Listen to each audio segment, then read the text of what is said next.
На проводимых в эти дни мероприятиях освещаются достижения нашей страны во всех направлениях. 27 студентов высших учебных заведений нашей страны приняли участие в универсиаде «Ломоносов-2026», организованной Московским государственным университетом имени Ломоносова, и достигли высоких результатов.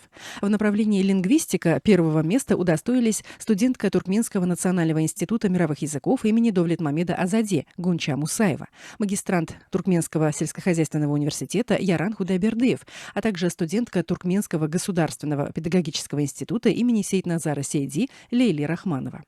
8 студентов Туркменского национального института мировых языков имени Довлетмамеда Азади, Туркменского государственного университета имени Махтумкули, а также Государственного медицинского университета Туркменистана имени Мурата Гарыева заняли второе место.